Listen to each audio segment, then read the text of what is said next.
okay ကျွန်တော်ဒီနေ့ mix ကိုပောက်ထွန်းဘယ် site ကကျွန်တော်တီးရတာကောင်းလေဆိုတာလေးကျွန်တော်ပြပေးမယ်အဲ့တော့အဲ့ pick ပေါ့နော် pick လို့လည်းခေါ်တယ်ပောက်ထွန်းလို့လည်းခေါ်တယ်အဲ့ဒါက site အများကြီးရှိတယ်ကျွန်တော်တို့အဲ့ millimeter နဲ့လာတယ်no millimeter နဲ့လာတယ်50 millimeter 60 millimeter ကျွန်တော်တို့sorry 50ဆို point 50 point 50 millimeter point 60 millimeter point 73 millimeter point 88 millimeter 1.0 millimeter သူအဲ့လိုမျိုးလာတယ်သူ pick brand ပေါင်းဆိုရှိတယ်ပြီးတော့ pick မှာကျွန်တော်အဲ့ pattern မှာသူကျွန်တော်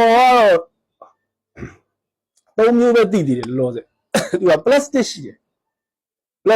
ပြီးတော့ metal ဆိုတော့တက်ထုပေါ့တော့တန်လဲဖြစ်နိုင်တယ်ကျွန်တော်တက်တို့အမားကြီးဘယ်လိုပြောလို့ဟိုတအားအထူးရမျိုးပပလေးပေါ့တော့တန်အဲ့လိုတန်လေးပါတွေတော့မကင်ဘူးတန်ဟိုတန်အများကြီးမဟုတ်ဘူးပြင်မလားမတဲဆိုမာကျော်ရဲ့မတဲပေါ့တော့အပြားသေးတာဟိုပါတာပေါ့နော်အဲ့လိုမျိုးမတဲနဲ့လောက်ထားတဲ့ကျွန်တော်တို့ pick တွေရှိတယ် plastic နဲ့လောက်ထားတဲ့ pick တွေရှိပြီးတော့ nylon နဲ့လောက်ထားတဲ့ pick တွေရှိတယ်အဲ့ဒီ၃မျိုးတော့ကျွန်တော်တည်တယ်တရားဟာလည်း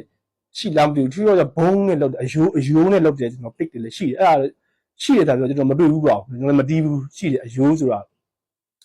ဟိုကအယိုးနဲ့လောက်တာဆိုတော့မာတယ်အဲကျွန်တော်ဒီလိုမျိုးကျွန်တော်ရှေ့က net လို့ပေါ့ဒီ net မှာလည်းကော်ဆို plastic net ရှိတယ်သူကဘုံနဲ့အယိုးနဲ့လောက်တာပို့ပြီးအတန်ကောင်းတယ်အဲ့လိုပြောပေါ့နော်အဲ့လိုမျိုးကျတော့ဒီနေ့ရှင်းပြချင်တာအဲ့ pick မှာဘယ် site ကိုရွေးရမလဲပေါ့နော်ကျွန်တော်အပါဆုံးကတော့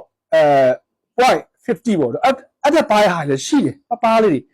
အခုကျွန်တော်ကြိုင်တာကဒါ heavy ဆိုတော့ 1.0 millimeter ရှိတယ် millimeter เนาะမြင်ရလားမသိမြင်ရလားဘူးเนาะ heavy ဆိုတာ तू က 1.14 လည်းရှိတယ် 1.5 လည်း 1.50 လည်းရှိတယ်အဲ့ဒါကျွန်တော် base တွေတီးတာတွေရှိတယ်ကျွန်တော်เนาะ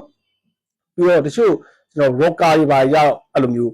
ထူကြီးတွေကြိုက်ကြတယ်အဲ့လိုမျိုးကိုတီးခတ်မဲ့တခြင်းကိုရွေးချယ်ပြီးတော့မှpick လေးတွေအသုံးပြုကြတယ်အဲ့အကြောင်းကျွန်တော်ဒီနေ့ကျွန်တော်သိတဲ့လောက်လေးရှင်းပြချင်ပါတယ်အားလုံးတော့မိတ်ဆွေတို့ကိုကျတော့ဆိုတော့ပြောသလိုသူကကျွန်တော်သိတာ3မျိုးရှိတယ် plastic ရှိတယ် nylon ရှိတယ် plastic နဲ့လုပ်တဲ့ pick pattern ရှိတယ်ဘယ်လိုခေါ်ကြရ pick လို့ခေါ်လို့ရတယ် pattern ခေါ်လို့ရတယ်เนาะ plastic နဲ့လုပ်တဲ့pick ရှိတယ်ကျွန်တော်တို့ nylon နဲ့လုပ်တဲ့ pick ရှိတယ်နောက်တစ်ခုကကျွန်တော် metal တက်ထုတမျိုးမျိုးနဲ့လုပ်တဲ့ pick ရှိတယ်အခုနောက်ကျွန်တော်ပြောလို့ထပ်တိုးဆိုဘုံပေါ့အယိုးနဲ့လုပ်တဲ့ pick ရှိတယ်အဲ့ဒီလေးမျိုးနဲ့လုပ်တယ် site ကအမျိုးမျိုးလာတယ်သူက millimeter နဲ့တိုင်းတာတယ်နော် point 50 point 53 millimeter ရှိတယ် point 663 millimeter ရှိတယ် point 70 point 70တော့ကျွန်တော်မတွေ့ဘူးသေးဘူးပြရှိလည်းရှိမှာเนาะကျွန်တော်ကိုင်တဲ့ဒီ USA brand တွေက point 73 millimeter ရှိပဲเนาะ okay point 73 millimeter ရှိတယ် 1.0 millimeter ရှိတယ်ကျွန်တော်အခုမှအဖက်ပြောတာဆိုတော့เนาะချောင်းလေးပါလေးစိုးနေအတိုင်းပါလေးနာနေဒီခံပြပါ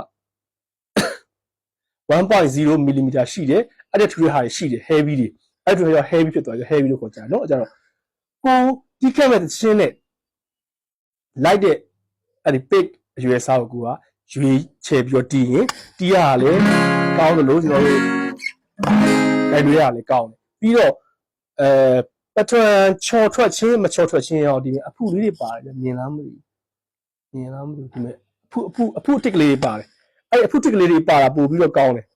ဘာလို့လဲအဖုတစ်ကလေးတွေပါတော့ကျွန်တော်လေအားသိမရှိတော့ဘူးဗျောင်ရှောကြီးကျွန်တော်ကဗျောင်ရှောမရှိဘူးဗျောင်အဲ့လိုအဖုအထစ်မပါပဲအဲ့လိုမျိုးဒီမျိုးအဖုလေးချစ်လေးဒီအဖုအထစ်မပါဘဲနဲ့ဗျောင်ရှောကြီးဆိုလဲနိုင်တယ်တီးနေကျွန်တော်လဲသွားတာတွေပထမပြုတ်ကြတာတွေဖြစ်နိုင်တယ်တော့ beginner ဆိုပြောတာပါကျွမ်းကျင်တဲ့သူတွေကတော့မဆိုင်ပါဘူးကျွမ်းကျင်တဲ့သူတွေကတော့ကျွန်တော် post ကိုကြော်သွားပေးကြပါတော့ဆိုတော့အခုဒီ beginner တွေအတွက်ကျွန်တော်ကညှောက်ပေးတာပါနော်20ရာလေးကြော်သွားပေးပါဒီတက်ပို့ပြီးတော့ကျွန်တော်ညှောက်ရထားတဲ့ပို့ပြီးတော့တည့်ရသူများရှိနေတယ်ဝင်ပြီးတော့ညှောက်ပြီးတော့ရပါခင်ဗျာဥပမာကျေးဇူးတင်ပါတယ်ဒီတော့ဒီပူသီးလေးတွေဟာကြိုက်တာပို့ပြီးတော့လေအားနေသွားတယ်ကျွန်တော်ဟုတ်ပြီနော်အဲ့မဲ့ကျွန်တော်က 0.73 mm ဟုတ်တယ်အဲ့တော့ okay စောစကားကိုပြန်ဆက်မယ် ဘယ်လိုပြောလဲ pop ချင်းတို့ country ချင်းတို့လက်ခက်လေးတွေမြင်ရစစားသုံးရမယ့်ဟာလေးဆိုရင်ကျွန်တော်တို့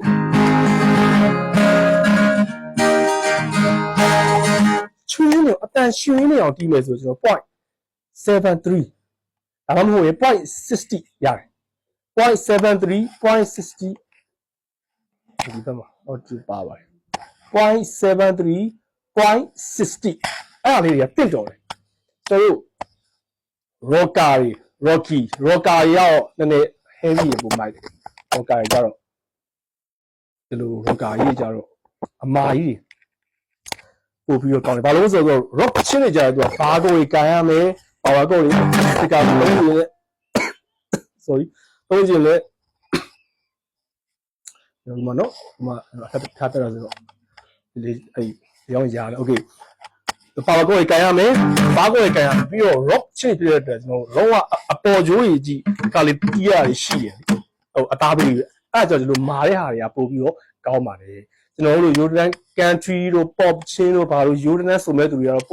0.73 mm တော့ကောင်းပါတယ် 0.60 လည်းကောင်းပါတယ်အဲ့တက်ဟို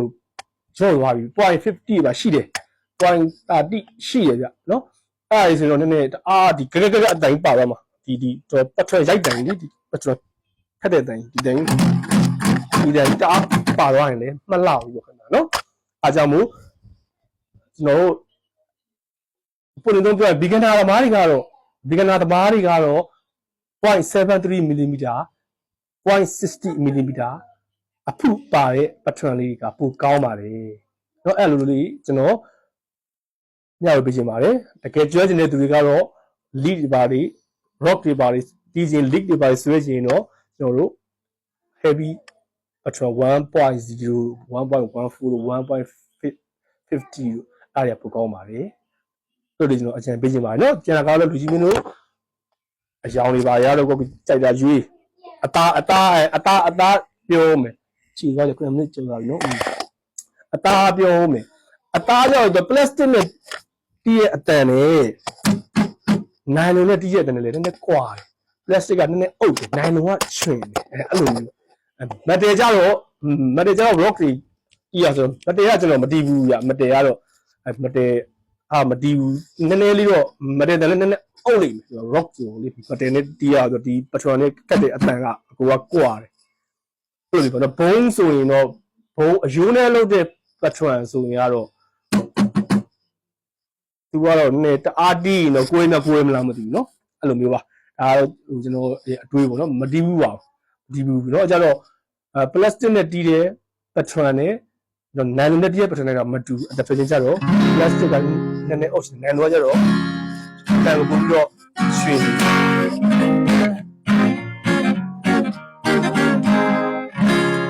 အဲ့ကြတော့ကျွန်တော် message ကို beginner သမားတွေတက်